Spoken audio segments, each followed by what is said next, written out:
Saya Pascalis Siswari menemani Anda di segmen Kompas Bisnis Berita Utama. Saudara, penerapan pembatasan kegiatan masyarakat atau PPKM menuai kritikan, baik dari segi cakupan wilayah maupun implementasinya. Epidemiolog Universitas Airlangga Surabaya, Windu Purnomo mengatakan PPKM seharusnya diterapkan serentak di seluruh wilayah. Langkah ini perlu dibarengi tingkat tracing dan testing yang tinggi. Dengan demikian, angka penyebaran COVID-19 dapat ditekan.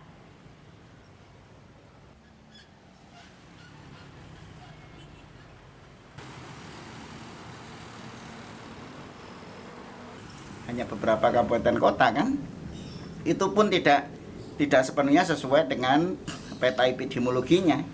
Ada daerah merah malah tidak di PPKM gitu. Nah, jadi artinya kalau kita memang sungguh-sungguh mau PPKM ya PPKM yang betulan, yaitu apa? Total ya, menyeluruh Jawa, Bali, Madura itu betul-betul menyeluruh di restriksi pergerakannya. Sebelumnya Presiden Joko Widodo juga mengkritisi pelaksanaan PPKM tahap pertama. Presiden menilai implementasi PPKM tidak efektif karena tingkat mobilitas masih tinggi. Kasus COVID-19 pun meningkat di beberapa provinsi.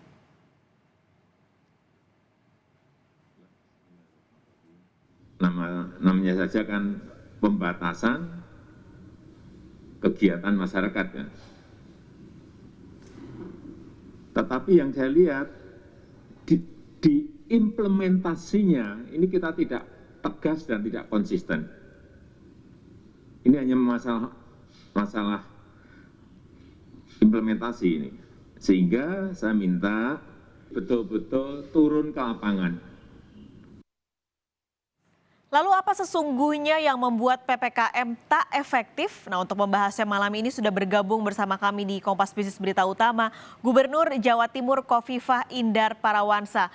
Ibu Khofifah, selamat malam. Ya, selamat malam.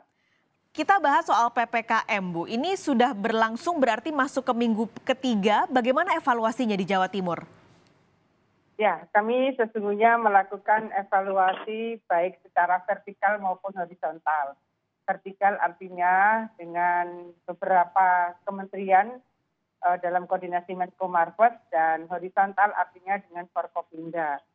Kami melihat bahwa ada mobilitas masyarakat yang di dalam target untuk bisa turun 40% itu yang memang belum tercapai.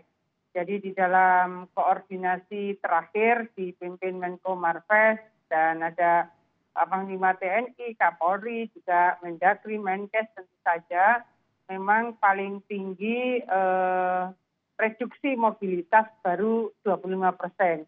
Harapannya akan bisa mencapai efektivitas melandaikan kasus sebaran COVID-19 itu kira-kira jika bisa diturunkan sampai 40%. Jadi saya sendiri ingin menyampaikan posisi di Jawa Timur pada dasarnya relatif memberikan hasil yang lebih melandai. Misalnya saya ingin menyampaikan data positivity rate. Positivity rate kalau secara nasional masih pada kisaran 38%, tapi di Jawa Timur sebelum PPKM itu 20%. Tapi per hari ini 18%. Artinya bahwa ada penurunan positivity rate. Begitu juga dengan rate of transmission. Rate of transmission sebelum PPKM itu sempat mencapai 1,24. Hari ini sudah 0,83. Jadi ada penurunan rate of transmission yang cukup signifikan.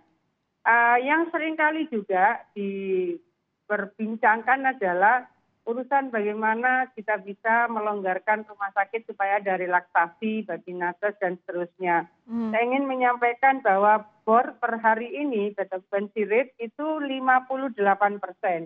Standar WHO maksimal sebaiknya 60%. Artinya bornya sudah di bawah standar WHO. Artinya sudah 58%. Sebelum PPKM ini 80%. Nah, ICU ini yang bornya masih relatif tinggi. Kalau sebelum PPKM 73, sekarang 70%. Artinya upaya-upaya yang dilakukan meskipun tidak sesignifikan seperti yang diharapkan oleh pemerintah pusat, tetapi bahwa kami relatif juga bisa menurunkan atau melandaikan termasuk zonasi. Jadi kalau sebelum PPKM ada 7 daerah yang kategori zona merah, per hari ini, sore ini tinggal 2 yang zona merah. Kalau sebelum PPKM 0 yang masuk kategori zona kuning, per hari ini ada 3 daerah zona kuning. Jadi hal-hal seperti ini sebetulnya kalau kita mau mengukur bagaimana sesungguhnya efektivitas PPKM, relatif sebetulnya sudah bisa melandaikan meskipun belum semaksimal seperti yang diharapkan. Belum Ya, maksimal karena tadi Ibu Kofifa bilang juga target mobilitas masih 25%, belum ya, mencapai target. ya. Positivity rate juga turunnya baru 2%. Apakah ada kemungkinan Jawa Timur ini memperluas lagi Bu wilayahnya? Karena ada masukan PPKM baru akan efektif kalau semua wilayahnya diberlakukan PPKM. Apakah itu mungkin? Jadi begini, pada dasarnya Permendagri memberikan kewenangan kepada gubernur untuk menambah area yang jadi PPKM. Sesungguhnya kalau awal yang diputuskan adalah Surabaya Raya dan Malang Raya. Kalau Surabaya Raya berarti Surabaya, Gresik, Sidoarjo. Kalau Malang Raya berarti Kabupaten dan Kota Malang serta Batu. Jadi 6 daerah. Tapi kemudian kita memasukkan lagi yang zona merah. Waktu itu awal kemudian kita menambahkan 5 jadi 11. Tapi kemudian ada lagi zona merah berikutnya dan kemudian kita menambahkan menjadi 15 dan kita tambahkan lagi 2. Jadi sudah 17 kabupaten kota di Jawa Timur yang masuk pada area PPKM. Nah, pada posisi seperti ini sebetulnya rapat koordinasi internal 17 kabupaten kota dengan Pangdam, Kapolda dan Kajati relatif intensif. Kami tadi siang juga baru melakukan koordinasi ulang bahwa selama PPKM ini sudah sekitar 2 juta teguran di 17 kabupaten kota dari operasi justisi. Kalau dimulai dari 24 September bahkan sudah mencapai 19,3 juta teguran. Nah, kita melihat bahwa efektivitas teguran pertama itu sanksi sosial relatif efektif. Tapi belakangan rupanya kalau sanksi sosial itu tidak lagi memberikan efek jera. Sehingga kemudian ada kecenderungan memberikan denda. Dan dari beberapa survei memang antara lain peningkatan kedisiplinan masyarakat antara lain untuk menggunakan masker itu memang kalau ada dendanya. Pengalaman dari teman-teman di provinsi yang lain juga demikian. Jadi pada posisi seperti ini rupanya survei juga memberikan referensi kepada kami bahwa ya karena nggak ada dendanya sih. Jadi seperti itu hasil surveinya. Oleh karena itu sekarang ini memang sudah mulai diberlakukan mereka yang kemudian diketahui melanggar protokol kesehatan, antara lain dengan tidak menggunakan masker, maka kemudian sudah diberlakukan denda dan di daerah tertentu kemudian akhirnya mereka yang menggunakan motor ya ditilang. Jadi rupanya sudah harus mulai ada hal yang makin bisa mendorong kedisiplinan masyarakat. Dendanya Termasuk hanya juga untuk yang melanggar penggunakan masker Bu atau Ya. ada untuk yang tempat lain misalnya Ada tempat usaha? lain. Jadi misalnya, ya betul. Jadi ada restoran yang tidak menjaga prosentase dari mereka yang boleh yang boleh diterima untuk di saat yang sama. Ada yang tadi siang saya temukan mendapat denda sampai 10 juta. Jadi sudah ada juga perusahaan yang ditutup karena dengan jangka waktu tertentu karena memang tidak disiplin menyelenggarakan protokol kesehatan. Jadi sebenarnya ada 30 sudah perusahaan diberikan sanksi. Jadi harapan kita memang di waktu yang tinggal seminggu untuk tahap kedua minggu keempat PPKM ini tentu kami berharap bahwa bisa melandaikan lebih signifikan lagi dengan tetap kita menyiapkan bed yang kita tambahkan di beberapa rumah sakit. Termasuk besok insya Allah saya akan meresmikan 2 rumah sakit dengan tambahan bed yang cukup signifikan di daerah Mataraman. Jadi artinya relaksasi rumah sakit tetap kita ikhtiarkan, tetapi bahwa pendisiplinan protokol kesehatan menjadi bagian yang prioritas untuk bisa mencegah kemungkinan penularan yang lebih masif lagi. Tapi ada perubahan signifikan lain tidak Bu Kofifa selain tadi adanya sanksi ini penambahan untuk para pelanggar protokol?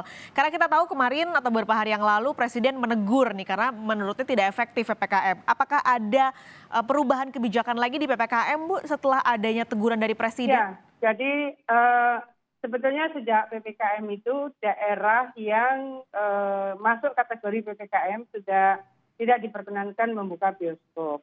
Dan besok ini beberapa daerah kemudian sudah mengeluarkan keputusan minta maaf kepada masyarakat beberapa daerah yang menjadi area PPKM memilih untuk tidak membuka alun-alun selama 2 hari. Jadi hal-hal seperti ini mungkin bisa memberikan pembelajaran betapa pentingnya kita menegakkan protokol kesehatan, mengurangi mobilitas kita, kemudian mengurangi berkerumun, dan tetap menjaga 3M, kira-kira begitu. Dengan adanya pembatasan lagi tadi 2 hari ditutup, seperti kata Bu Kofifa, apakah ada insentif untuk dunia usaha? Ya, jadi begini, kalau untuk dunia usaha pada dasarnya proses restructuring itu kan sudah dilakukan ya. Kita sebetulnya melakukan koordinasi cukup intensif dan efektif menurut saya dengan OJK misalnya. Jadi pada posisi-posisi seperti ini tentu kita berharap bahwa ada insentif yang sebetulnya mereka terima dari proses restructuring yang sudah dilakukan oleh OJK. Sehingga lembaga-lembaga pembiayaan sebetulnya juga memberikan satu relaksasi yang sama dengan kebijakan OJK. Oke, terima kasih Ibu Kofifa untuk penjelasannya hari ini. Tentu harapannya ini bisa efektif, benar-benar bisa menekan angka penyebaran COVID-19. Gubernur Jawa Timur Kofifa Indar Parawansa sudah bergabung hari ini. Terima kasih Ibu Kofifa, sehat selalu.